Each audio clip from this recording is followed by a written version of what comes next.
मुल्ला नसरुद्दीन एक दिन अपनी टूटी फूटी घड़ी को लेकर घड़ी साज के पास गया। घड़ी ऐसी हालत में हो गई थी कि पहचान में भी ना आती थी कि कभी घड़ी रही होगी। 7 मंजिल मकान से गिर गई थी। जेब घड़ी थी, कुछ देखने को झांकता था खिड़की से, कुछ ज्यादा झांक गया, घड़ी खिसक गई। अब 7 मंजिल से गिरी थी तो सब तहस नहस हो गई। घड़ी साज की टेबल पर जब उसने घड़ी रखी, घड़ी यानी बहुत से कलपुर्जे, टूटे फूटे कांच के टुकड़े, सब तोड़े मुड़े, तो घड़ी साज ने भी गौर से अपना चश्मा ठीक करके देखा कि क्या चीज है। उसने पूछा, बड़े मियां क्या है? तो नसरुद्दीन का हद हो गई, देखा नहीं कि जेब घड़ी। घड़ी साज बोला, अरे तुमने, इतना ही वो कह पाया था कि अरे तुमने, कि मुल्ला ने समझा कि वो कह रहा है कि अरे तुमने गिरने क्यों दी। तो मुल्ला बोला, क्या कर सकता था, गिर गई, 7 मंजिल खिड़की से झांकता था, चूक हो गई। घड़ी साज ने कहा, गिरने की तो मैं कह नहीं रहा, मैं ये कह रहा हूं कि तुमने उठाई क्यों। अब इसको उठाने में सार क्या है?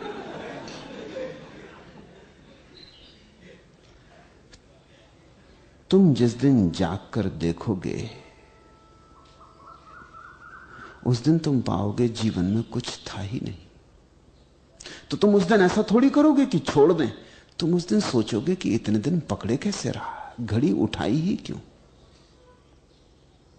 ऐसा थोड़ी कि उस दिन तुम विचार करोगे कह रहे त्याग महान है। उस दिन तुम्हारे मन में सवाल उठेगा कि इतने दिन तक भोग में डूबा कैसे रहा, यह हुआ कैसे, इतना अंधा था, इतना अंधेरे में था, इतना बेहोश था कि जहां कुछ भी न था।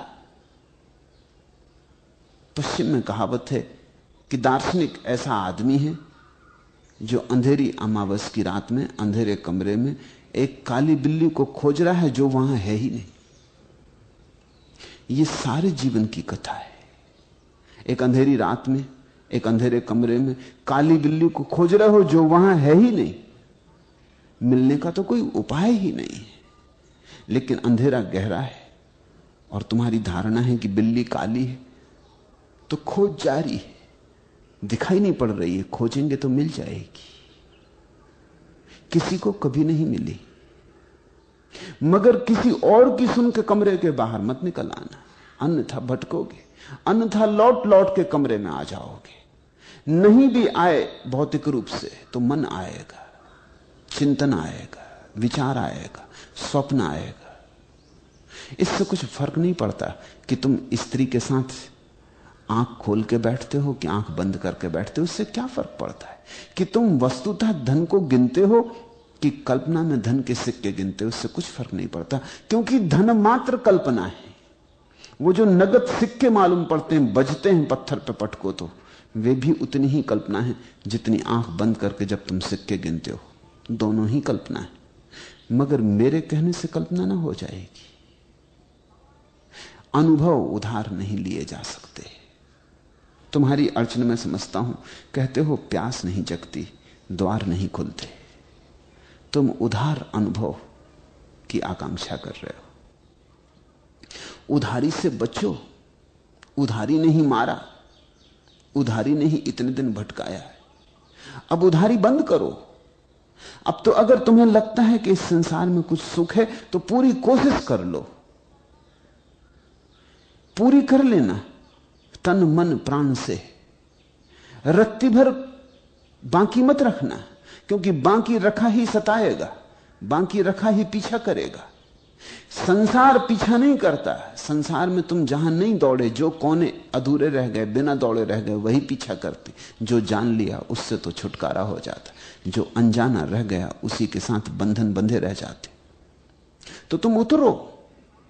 प्यास नहीं जगती, जगाओ ही क्यों, अभी संसार की प्यास होगी। दोनों प्यास साथ साथ नहीं हो सकती। असत्य की जब तक प्यास हो तब तक सत्य की प्यास नहीं हो सकती। जब तक झूठ को पीने में रस हो तब तक सच को पीने में रस नहीं हो सकता। तो अभी झूठ में रस है, अभी अहंकार में रस है। अहंकार यानी झूठ। अभी पद मिले, प्रतिष्ठा मिले, सिंहासन मिले, अभी अहंकार में रस है। इस रस को अनुभव कर लो। और डर कुछ भी नहीं है, क्योंकि रस वहां है नहीं, बिल्ली कमरे में है नहीं। इसलिए मैं कहता हूं हिम्मत से खोज लो, कोना कोना खोज लो, पूरे रत्ती रत्ती को खोज डालो। तुम्हारे और महात्मा बहुत डरे हुए, तुम्हारे महात्मा भी उधार मालूम होते। वो तुमसे कहते हैं मत जाओ संसार में, उलझ जाओगे। मैं तुमसे कहता हूं जाओ, उलझ कैसे सकते हो? उलझाने योग्य वहां है क्या? हां, अगर न गए पूरे पूरे तो उलझे रह जाओगे। तो मन सदा कहता रहेगा काश गए होते, शायद मिल जाता। कौन जाने, कुछ हिस्सा अनजाना रह गया, वहीं हो संपदा, उसी जगह से चूक गए हो। तुम्हें पक्का भरोसा कैसे आएगा कि वहां बिल्कुल नहीं था सत्य? झूठ ही झूठ का फैलाव था, प्रपंच ही प्रपंच था। तो मैं तुमसे कहता हूं जाओ, जहां रस हो वहां जाओ। रस को बदलने की चेष्टा मत करो, कहीं तो रस होगा। ऐसा तो कोई आदमी नहीं है जिसका रस कहीं ना हो, क्योंकि ऐसा आदमी जी ही नहीं सकता, एक क्षण नहीं जी सकता। श्वास ही क्यों लेगा ऐसा आदमी जिसका कोई रस नहीं? सुबह उठेगा क्यों बिस्तर से? जहां बैठ जाएगा वहां से उठेगा क्यों दोबारा? चलेगा क्यों? आंख क्यों खोलेगा? जिस आदमी का कोई भी रस नहीं है वो तो उसी क्षण मृत हो जाएगा, उसी क्षण। एक क्षण भी जीने का कोई उपाय नहीं। जिजीविषा चली जाए तो जीवन चला जाता। तो तुम्हारा रस कहीं होगा। तुम्हारी तकलीफ मैं समझता हूं। तुम्हारा रस तो तुम्हें दौड़ा रहा है धन पद की तरफ, और तुम्हारे महात्मा तुम्हें पकड़े हैं पीछे से। वो कह रहे हैं कहां जा रहे? वहां कुछ भी नहीं। तुम दुविधा में पड़ गए हो। महात्माओं की सुने, बात तो लगती है कि महात्माओं की ही ठीक होगी, भले सज्जन लोग, मगर तुम्हारा दिल कहता है अभी खोज लो। मस्जिद में मौलवी बोला, बोलने के बाद उसने कहा जो लोग स्वर्ग जाना चाहते हो खड़े हो जाएं। मुल्ला नसरुद्दीन को छोड़ के सभी लोग खड़े हो गए। मौलवी थोड़ा हैरान हुआ। जब सब बैठ गए तो मौलवी ने कहा आप जो नरक जाना चाहते हो वो खड़े हो जाएं। कोई भी खड़ा ना हुआ। मुल्ला फिर भी बैठा रहा। तो मौलवी ने कहा मुल्ला क्या इरादा, कहीं नहीं जाना? मुल्ला ने कहा जाना तो स्वर्ग ही है, लेकिन अभी नहीं। और आप तो कुछ ऐसा कर रहे हैं जैसे कि बस खड़ी हो बाहर और लोग जाने की तैयारी में। अभी नहीं, जाना तो स्वर्ग ही है, लेकिन अभी नहीं। अभी बहुत कुछ करने को यहां बाकी है। अभी मन भरा नहीं।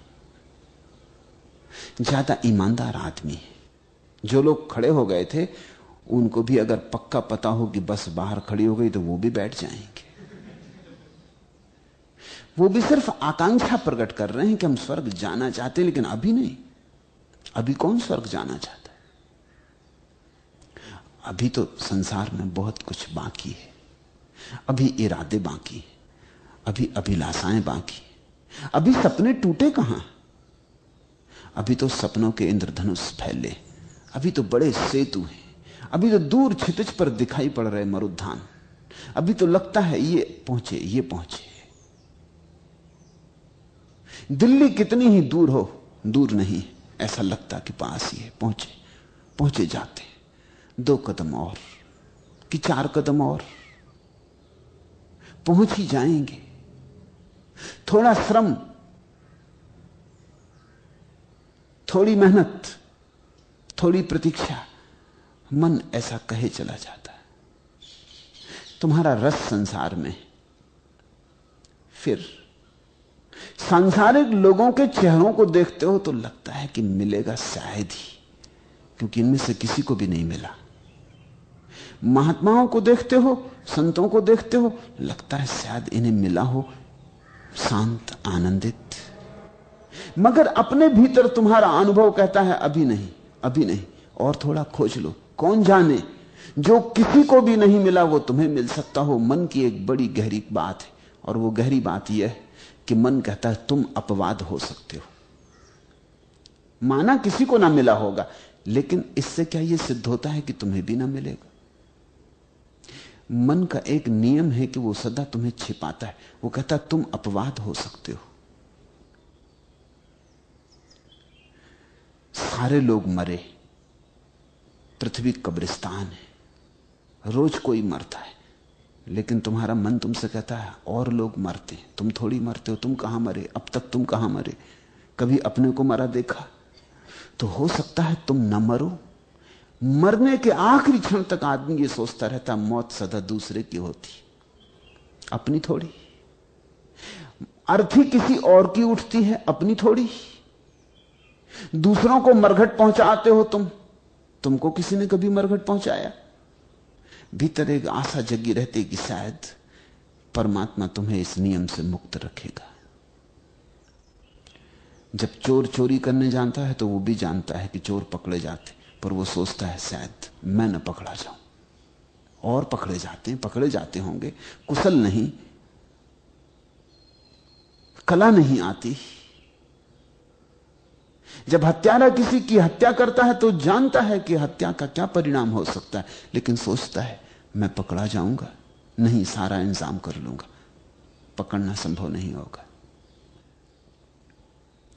तुम रोज इस नियम का उपयोग करते हो।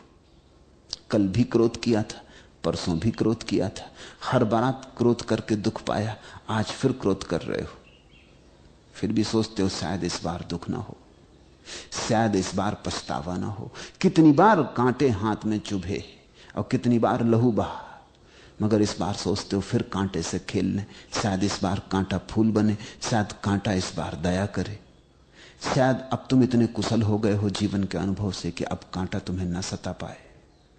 ऐसा मन बचाए चला जाता। जिस व्यक्ति को संसार में जीवन का शाश्वत नियम दिखाई पड़ जाता है कि मैं भी अपवाद नहीं हूं, मेरी भी मौत होगी, मैं भी मिट्टी में गिरूंगा, आज नहीं कल धूल में पड़ा रहूंगा, यहां पद और प्रतिष्ठाएं कहीं भी मुझे बचाने वाली नहीं, कितना ही धन हो तो भी मौत से कोई सुरक्षा नहीं है। जिस दिन व्यक्ति को ऐसा साफ साफ दिखाई पड़ जाता है, उस दिन जीवन में एक क्रांति घटती। उस दिन जो सारी प्यास नियोजित थी संसार की तरफ, बाहर की तरफ, वही सारी प्यास भीतर की तरफ नियोजित हो जाती, परमात्मा की तरफ नियोजित हो जाती।